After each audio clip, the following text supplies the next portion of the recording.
Greater Hyderabad లో సుమారుగా TRS సంబంధించిన ఎమ్మెల్యేలు కూకట్పల్లి మాధవరం కృష్ణారావు, వివేక్ గారు కుబ్దులాపూర్ నుంచి, సనత్తా నుంచి తలసాని శ్రీనివాస్ యాదవ్, సికింద్రాబాద్ నుంచి పద్మారావు గారు, మేడ్చల్ నుంచి మల్లారెడ్డి గారు, ఎల్బీనగర్ నుంచి సుధీర్ రెడ్డి గారు, ఉప్పల్ నుంచి లక్ష్మారెడ్డి గారు, అంబర్పేట్ నుంచి కాలేరు వెంకటేష్ గారు, మహేశ్వరం నుంచి సబితా ఇంద్రారెడ్డి గారు, మల్కాజ్గిరి నుంచి రాజశేఖర్ గారు, ముషిరాబాద్ నుంచి ముఠా గోపాల్ గారు టిఆర్ఎస్ సంబంధించిన ఎమ్మెల్యేలు. వీళ్ళందరూ కూడా హైదరాబాద్ సంబంధించిన ఎమ్మెల్యేస్. టిఆర్ఎస్ పార్టీ నుంచి ఈ ప్రజలు ఎంతో నమ్మకంపై వాళ్ళపై నమ్మకం ఉంచి వీళ్ళు మాకేమో చేస్తారు, వీళ్ళతో ఏదో ప్రయోజనం అవుతుంది, వీళ్ళు ఏదైనా మాకు హెల్ప్ చేస్తారు, సొసైటీలో ఏమైనా ఇష్యూస్ ఉంటే రిజాల్వ్ చేస్తారనే ఉద్దేశంతో వీళ్ళందరినీ కూడా ఎన్నుకోవడం జరిగింది. అన్ఫార్చునేట్లీ ఒక చిన్న దోమ సమస్యనే నెరవేర్చలేకపోతున్నారు వీళ్ళు. అంటే దోమను నిర్మూలనే చేయలేకపోతున్న ఈ ఎమ్మెల్యేలు ఇంకా ఏం పని చేస్తారు సొసైటీ కోసం ఒకసారి ఆలోచన చెయ్యాలి. అందరు వాళ్ళే ఉన్నారు ఎమ్మెల్యేలు జిహెచ్ఎంసీలో. సుమారుగా నెలకు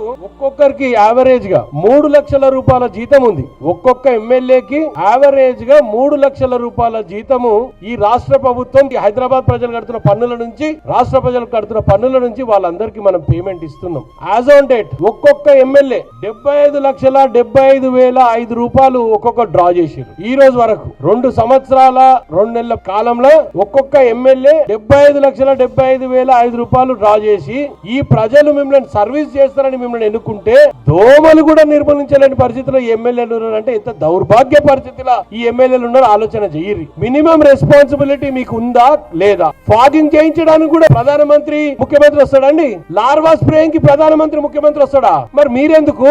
మీ ఉద్యోగాలు వదిలేయండి. మీరు దేనికోసం ఉన్నారు? పబ్లిక్ మిమ్మల్ని ఎందుకు ఎన్నుకున్నారు? ఒక బాధ్యతగా పనిచేస్తారు. ఈ రాష్ట్రంలో దోమలే గాని ఏది సమస్యనైనా నెరవేరుస్తారనే ఉద్దేశంతో మిమ్మల్ని ఎన్నుకుంటే మీరు ఈ రోజు దోమతెరడేసుకొని నాటకాలు ఆడుతున్నారే. మీకు కొంతమంది సిగ్గు అనిపించట్లేదా?